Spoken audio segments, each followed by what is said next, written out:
Jamaica.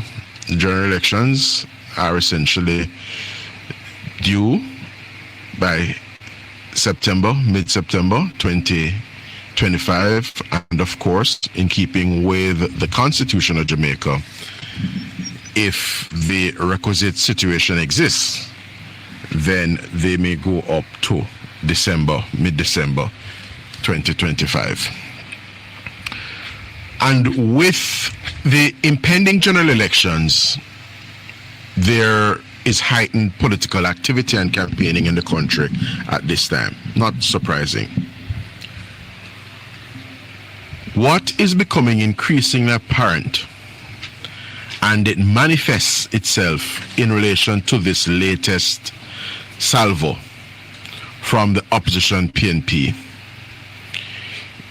is that they are particularly desperate and are particularly gung-ho on chiding, disparaging, and opposing initiatives and actions of the government simply for the sake of opposing. I give you an example before I come back to this rural school bus system. The Prime Minister, speaking in the sectoral debate, in the budget debate rather, back in March, indicated or outlined plans for the construction of a new park over there in Mandeville to serve that space, you know, an area not dissimilar to how Emancipation Park is, not dissimilar to what the Climate Change Park in Portmore, in the proximity of the Portmore Mall, will be on the completion of construction. Yeah, the park in Mandeville will be that useful outlet and green space where families can go to unwind, relax a bit, jogging trail, people can enjoy walking and physical activity, families can hang out, have an ice cream, you know, have a refreshing drink and so on, just to inject a degree of social life and an outlet, yes, a green space in that area. And Mayor Donovan Mitchell waxed warm at some point on a political platform, indicating, say, them no want a park, the people in Mandeville no want a park. So, because of their politics, they would seek to deprive the people of development and things that are actually good for them, things that would enhance their life, their development, and indeed their communities. But just because this is something being pitched by the Prime Minister, Mayor Donovan Mitchell, a man who I have very little time for, yes, he's objecting to the park. Same thing with Portmore being established as Jamaica's 15th parish. As I said back in March, I think it was, in my contribution to the debate on that Portmore parish bill, there is nothing that the opposition can point to that Portmore would stand to lose by becoming Jamaica's 15th parish. Portmore only stands to gain. This was indeed the vision of George Lee, of blessed memory, and a number of other advocates of Portmore and residents of Portmore who have long held visions for Jamaica, Portmore rather, emerging ultimately as Jamaica's 15th parish. They cannot point to anything that Portmore would lose. Their objection is simply predicated on political considerations and political calculations. And it is the same thing with this rural school bus system. The metropolitan area, the KMTR, Kingston Metropolitan Transport Region, is served, listeners, by the Jamaica Urban Transit Company. And youngsters who attend school in this area, KMTR, so whether they are in Portmore, whether they are in Kingston, whether they are in Harbourview, whether they are in Spanish Town and so on, they have access to the services of the JUTC, a state-operated and a state-subsidized mode of transportation. There's also the Montego Bay Metro out in Western Jamaica. But just to be very clear, the youngsters in rural Jamaica do not benefit from what their peers here in the corporate area, here in the KMTR, benefit from. They do not benefit at this time from a state-operated, heavily subsidized public transportation system. Indeed, for many years, for decades even, stakeholders and advocates, not least members of parliament like Darrell Vaz and like Audley Shaw, have long been advocating and championing, yes, batting for the establishment of a rural school bus system. Because from time to time, this conversation would come up whenever we have those unfortunate accidents or crashes that would quite regrettably involve loss of life. We remember those students from Edwin Allen, those students from Homewood, and several other youngsters up and down the country who would have lost their life as a result of reckless driving, for example, in public passenger vehicles.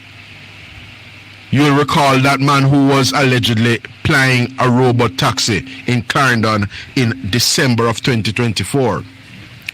And as he sought to evade the police, he ended up crashing, and he took the lives of several students. I believe those students there in Clarendon were students of the Lennon High School in Robert Morgan's Clarendon North Central constituency. Thankfully, that man was intercepted, I recall, at the airport as he sought to make his way out of the country, having cost the lives of several students there in Clarendon earlier that day. Thankfully, as I said, he was intercepted at the airport subsequently. So this is the context and the backdrop to all of this. Indeed, listeners, the conceptualized rural school bus system is aimed at addressing and correcting this particular existing mischief. The mischief of rural children not being able to access a state-operated and structured and heavily subsidized rural school bus system. And so, this rural school bus system serves to provide a reliable, safe, fit for purpose, and less costly mode of operation and mode of transportation rather for our youngsters as they make their way to school from communities out in rural Jamaica and to schools there in rural Jamaica. For many decades, youngsters in rural Jamaica have had to endure the inconvenience, the safety hazards, and of course, the high and prohibitive costs of transport to school relative to their counterparts here in the corporate area. And we have gotten to a point where we are now able to roll out and deliver a rural school bus system.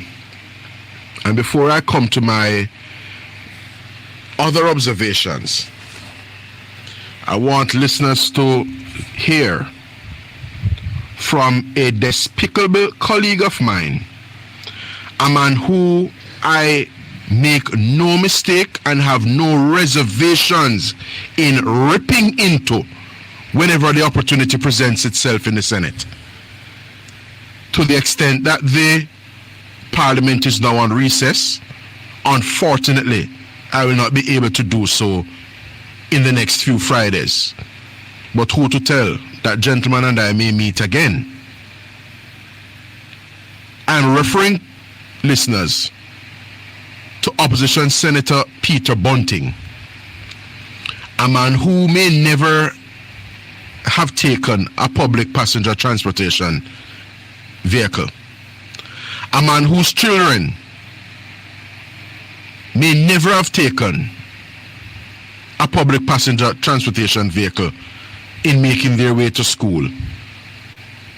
Like Peter Bunting may have had, Peter Bunting's children may have had the luxury, and in all likelihood, they had the luxury of privately arranged modes of transportation to school, chauffeur-driven service.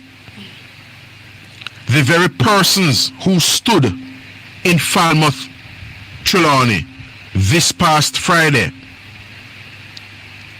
and blowing those vuvuzelas, blowing those horns, their reality is much different to that of Peter Bunting. Their children are the ones who have to go into public passenger vehicles and be transported to school, and in some instances, not all, because we have good and decent public passenger transportation operators. So let's be very clear on that. Not all minibus drivers or taxi operators or taxi drivers are reckless persons who endanger the lives of our youngsters. But the people who stood in Falmouth, and then the people who a couple days thereafter stood in Christiana, listening to Peter Bunting as he sought to disparage and hurl alarmist rhetoric at the rural school bus system, those persons, for them picnic, have to endure something that Peter Bunting's children may have never had to endure. In all likelihood, they never and have never had to take public passenger transportation. There's this 1 minute and 30-second clip. I think we can cut it at the 1 minute and 22-second mark. But Madam Producer, can you press play so that my listeners can hear from Opposition Senator Peter Bunting disparaging a good initiative, that being the rural school bus system. By used car for police to embarrass them out the road. And now we see him buy used school bus to go kill off with school picnic them.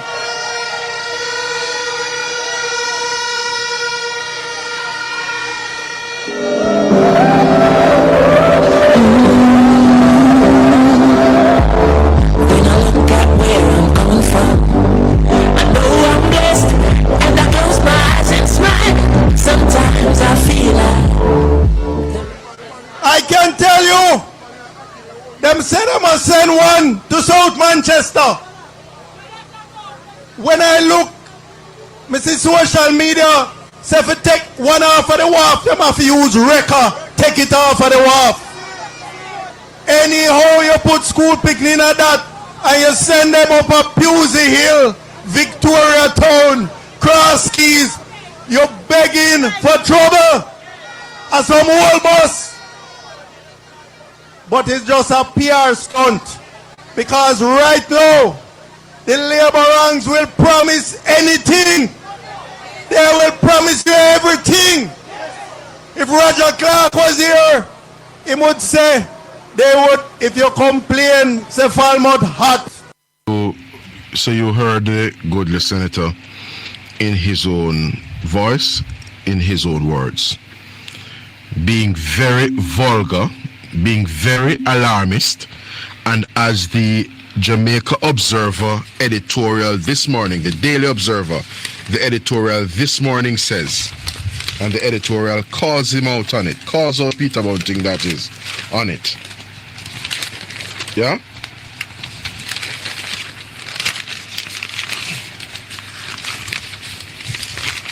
The editorial is captioned, "Shameful fear-mongering on rural school bus system." I repeat, shameful fear-mongering on rural school bus system. because that's precisely what Bunting sought to do at that PNP meeting in Falmouth Friday evening, following what, day one, or as they pulled the curtains down on day one of their so-called bus tour. And then he had the audacity to return to the political stump in northeast Manchester that on that occasion, Sunday evening in Christiana, and double down on his most wretched, despicable, vulgar, and alarmist remarks and utterances regarding the rural school bus system or some old bus. Nothing, no go so. These are used buses, yes. They are reconditioned, stroke refurbished buses. But think about it as we run to the break, because we will pick up thereafter. Think about it. How many of you listeners would have had your first motor vehicle being either a second-hand vehicle bought here in Jamaica from somebody else, or indeed a reconditioned vehicle coming over from Japan? What we would typically call the deportee back in the day. So whether it is an Axio, yeah, a Probox, a Nissan Tida, a Toyota Wish, you name it, a Honda Civic. How many of us, indeed my first motor vehicle was a reconditioned vehicle from Japan, a 1997 Honda Civic. And it's after that I knew what a new car was. Car where you have to strip off the plastic off. I recall that vivid Saturday afternoon where friends of mine helped me to undo the plastic on that motor vehicle. Not many people have had that experience here in Jamaica. So this argument about old bus, we will come back to it on the other side of this break. Stay with us.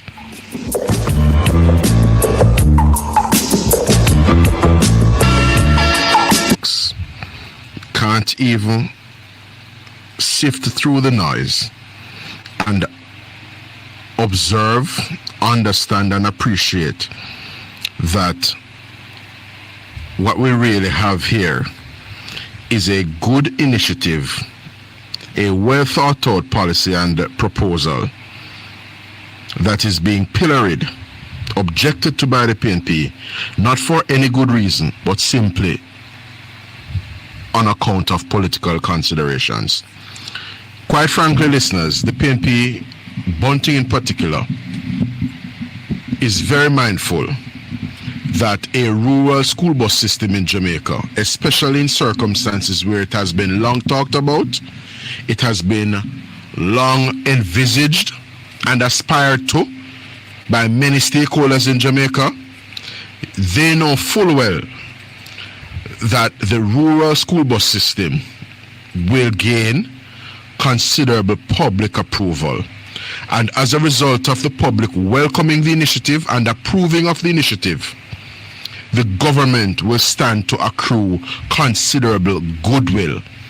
Public goodwill will flow to the government as a result of it. And indeed, the government will accrue and bolster political capital coming out of the rural school bus system. And that is what the real issue is here.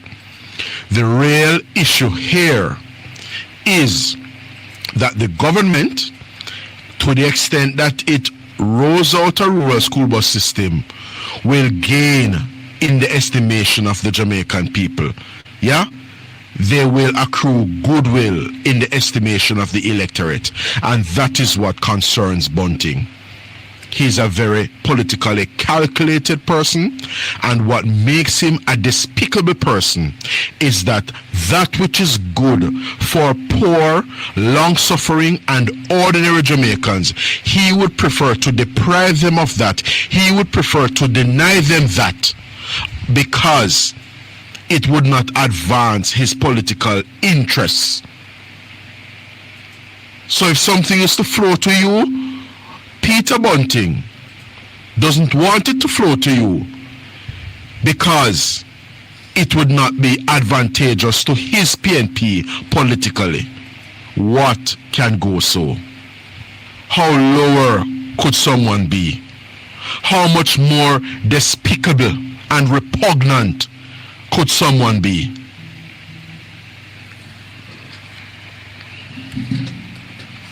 One of the things that the opposition PNP seeks to do is that they will speak in very alarmist and extreme ways on the political platform, and then in other settings they will moderate their position. That is precisely what is happening now. So you had a little low voltage mind coming on this program yesterday morning to suggest that what is being called for is a hybrid system. That's what he described it as, a hybrid. So we must have buses, and what the PNP is saying, buses and taxis, when that is not what the PNP has argued. Mark Golding and Peter Bunting have dismissed this system out of hand.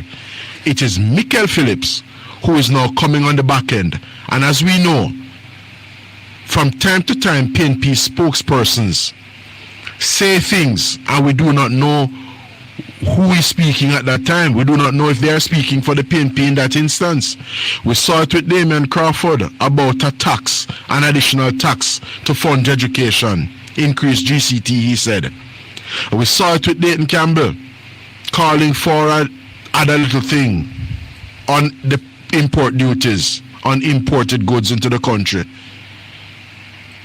And then Michael Phillips is saying one thing and Mark Golding and Peter Bunting are saying another.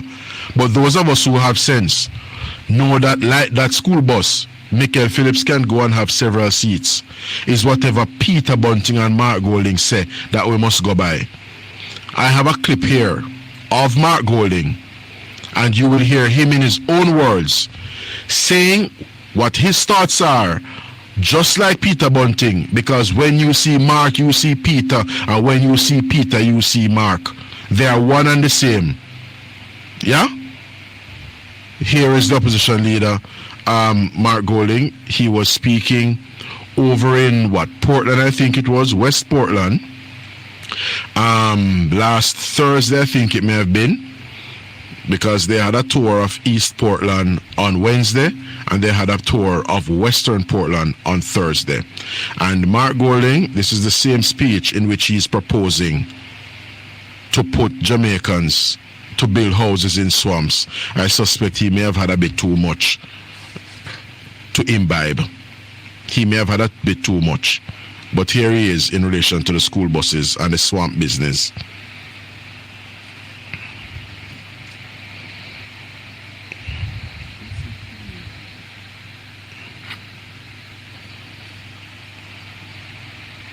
So we can use it for the 500 houses that we want to build for.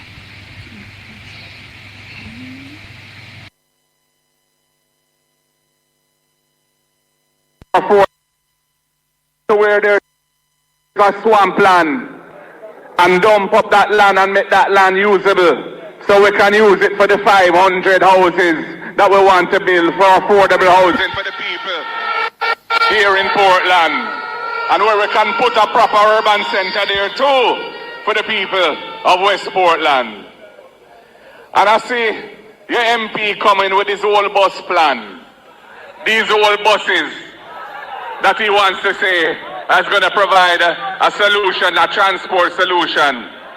It's going to be pure problem, I tell you that. Our solution is to empower the taxi drivers and the bus drivers of Jamaica with a subsidy that we will pay them so they can carry the picnic them, and you don't have to find all that money. And we're starting with 20,000 families, and as the economy improves, we're going to grow it till we're providing a proper subsidy across the nation to all who need it. And the transport sector, the private operators, the little man, them who have them Pro Box and them have them AR wagon, and they will be the beneficiaries of the money that is going to run for that program. So where there's a swamp land, so you have heard it and from, dump up that land. You have heard it from the opposition leader, talking no ends of rubbish, including AR wagon. He's a total fake, as Cliff Hughes has said elsewhere. He's totally out of touch. Doesn't even know the names of common vehicles, commonplace vehicles here in Jamaica. He doesn't live in the world we live in. He exists, obviously, in a Topanar's universe. And he gets up and fakes it every day. Trying to be cool, trying to be hip, trying to be one of us when we know otherwise. He's dead wrong.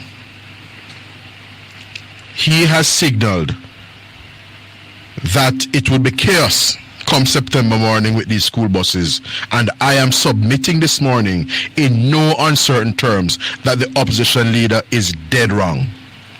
First of all, these refurbished buses are buses for which other countries around the world compete. Just to be very clear, Canada, a country that is way more advanced and developed than Jamaica, purchases, yes, these buses out of the United States.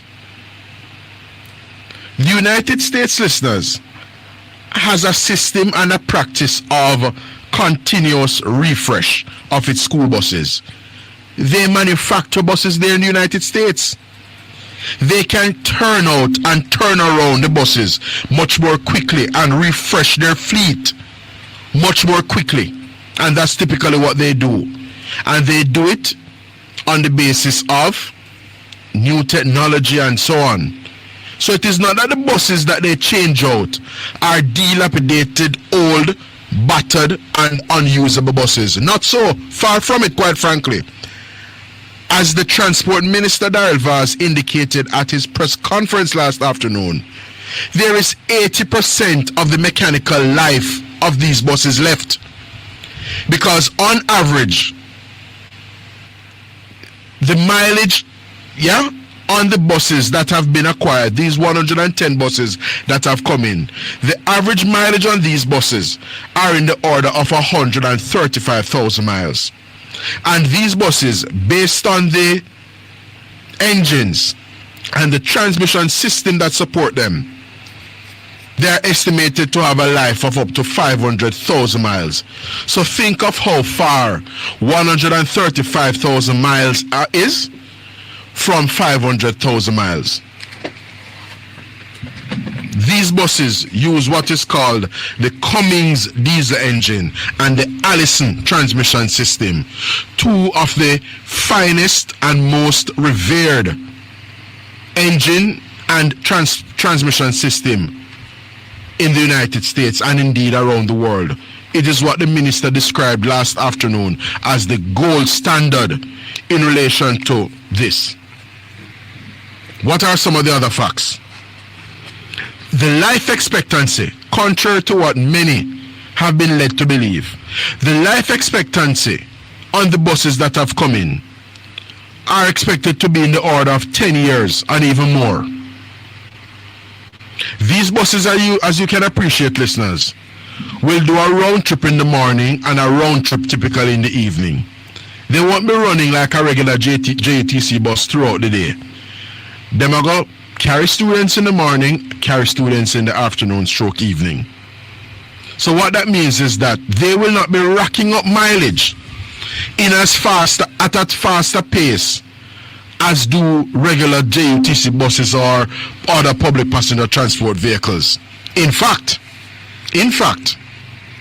the average age of a taxi on our roads here in Jamaica, the average age of a PPV motor car here in Jamaica, based on the Transport Authority and the Island Traffic Authority's data, is 14 years.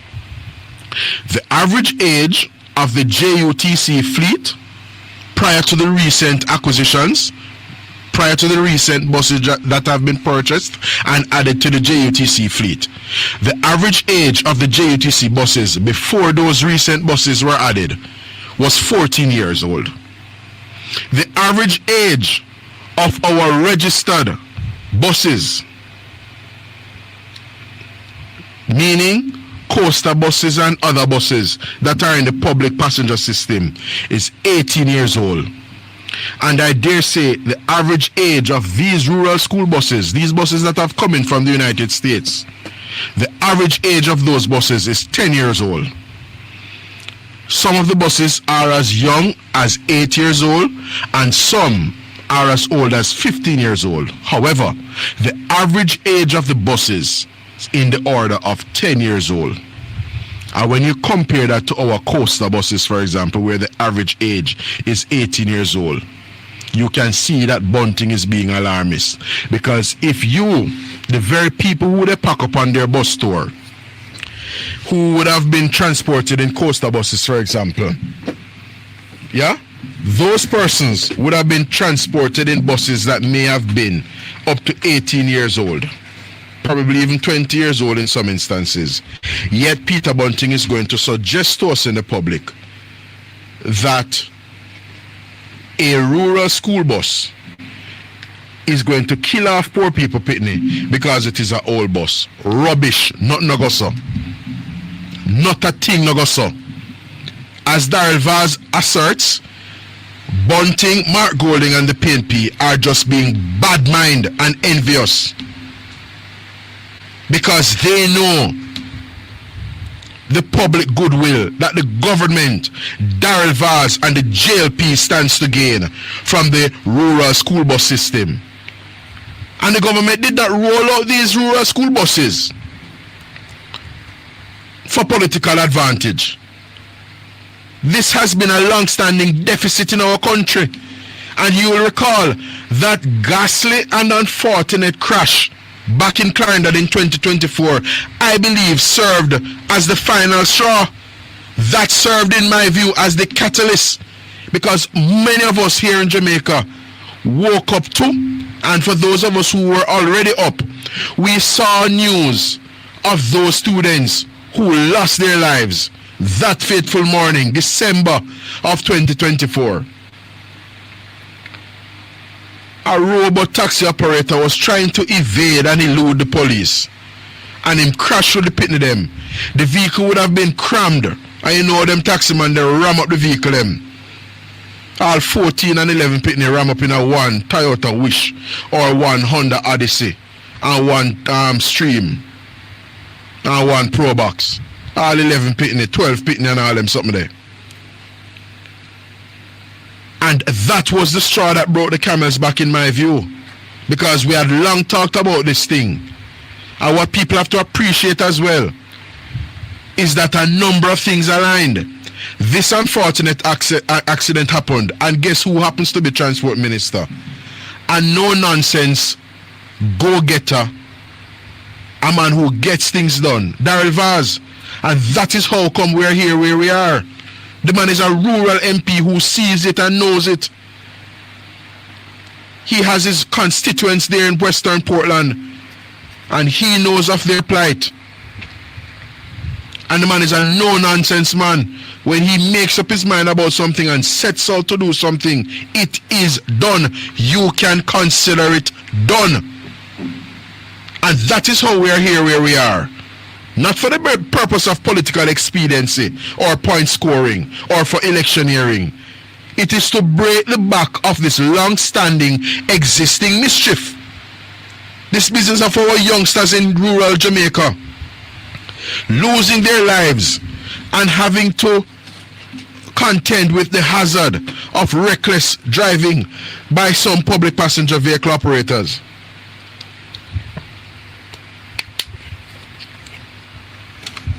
That is what is happening and was happening.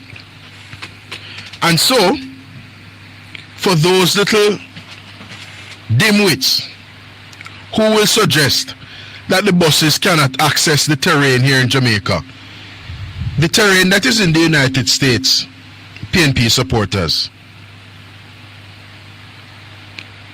can be way more trying than the terrain here in Jamaica.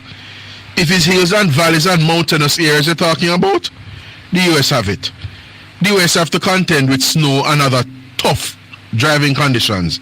They have better roads, but in terms of the slopes and the peaks and troughs, they have them more so than we do.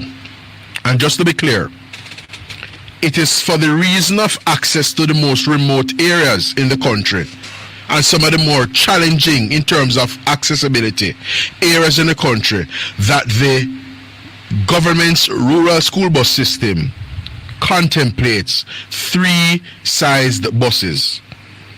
There are some small buses, listeners. 47 small buses have been brought in. So almost half of the numbers brought in, almost 50%, are small sized buses. These small buses are 32 seaters, and they will be able to navigate some of the more remote and distal areas, some of the areas with the winding roads and the most challenging of the corridors in terms of road access. Then there are some mid-sized buses, 38 of them, and these are 54 seaters. They will seat 54 needy and trying and deserving rural school children here in Jamaica. 54 seaters. So you have the 32 seaters, the 54 seaters, and then you come to the large buses, and there will be 25 of them. These buses will seat as many as 72 students. And based on the video demo following Minister Vaz's press conference last afternoon, listeners, these buses are fitted with seat belts. So Peter Bunting isn't concerned about the coaster buses that are not fitted with seat belts and other buses that are not fitted with seat belts. Because I don't know of JUTC buses, for example, as being fitted with seat belts. But these school buses are fitted with seat belts. So if you talk about safety, emergency exits, yeah, and the roof of the buses have an emergency exit, it has a hatch. There's also wheelchair access to these buses to facilitate those who are differently abled. In other words, members of the disabled community. The buses are fitted with emergency exits. And in terms of other features, these buses are from 2 organizations, 2 manufacturers in the US. Thomas Built, B-U-I-L-T, Thomas Built, and Bluebird. So there are the Thomas Built and Bluebird school buses in terms of the manufacturer. And when I went on Thomas Built's website yesterday afternoon, it said here, at Thomas Built buses, we only build buses we would want our own children to ride. Can you imagine that? Listen to that tagline again. On the website for Thomas Built, it says, among other things, at Thomas Built buses, we only build buses we would want our own children to ride. And you'll recall that Bunting said Fiend Pitney don't ride. You would want Fiend Pitney to ride these buses, right? But Bunting knows that his children don't have to ride these buses because he's a Tappan Harris. He is financially well endowed. As I said to him in the Senate in no uncertain terms, he is one of the direct beneficiaries of the greatest transfer of wealth from the poor to the rich in this country. He benefited from those destructive and wretched PNP policies of the mid to late 1990s, or throughout the 1990s into the 2000s, quite frankly.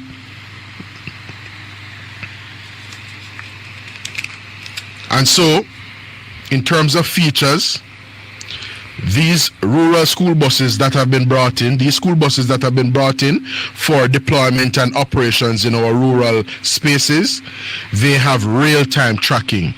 So they will use the technology to be able to determine where the bus is at any given point in time. So parents can monitor and track what's happening with their child or ward. There is camera on board the buses, and there will be a camera to take note of and surveil the driver. There is also a speed limiter on the buses. In other words, the buses will not be able to drive in excess of a certain prescribed and designated speed.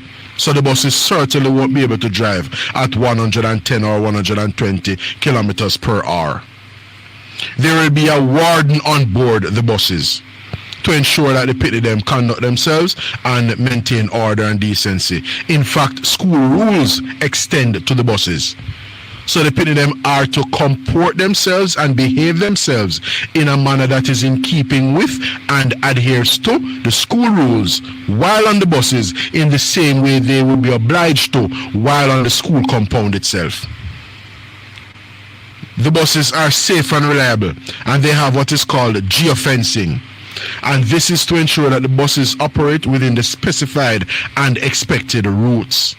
So the buses can't turn off a route and go carrying a picnic and all them something there. There's geofencing on the buses. The drivers are going to be appropriately trained and qualified to operate these buses. And of course, listeners, the buses will cost the students $50 per trip. So if a child takes one bus in terms of a round trip each day, it will be $100. And this is a cashless system where the child will swipe a card on entering the bus and swipe a card on leaving the bus. That will demonstrate that the child took the bus and disembarked the bus at school, and should of course be at school. So it's $50 round trip. When you compare that to the estimated $300 to $600 that it costs students typically to travel to school in rural Jamaica, you see that $100 round trip, $50 per trip, is a tremendous advantage to them. It's a tremendous relief and blessing to them. And that is what Peter Bunting, who I call Peace Adumting, is fighting against. Yeah? When you consider the average household in rural Jamaica with either 2, 3, or 4 children, you can think of the savings to the parents via the rural school bus system, with each child paying $50 per trip instead of $300 per trip or $600 per trip, and so on. Well, not $600 per trip, but $600 for the day. Anyway, we go to the NPR News at the top of the hour. We come back with more here at 10:10, where I'm going to have the phone lines open and take your calls on our numbers, they being 212-9824 and 462-0919.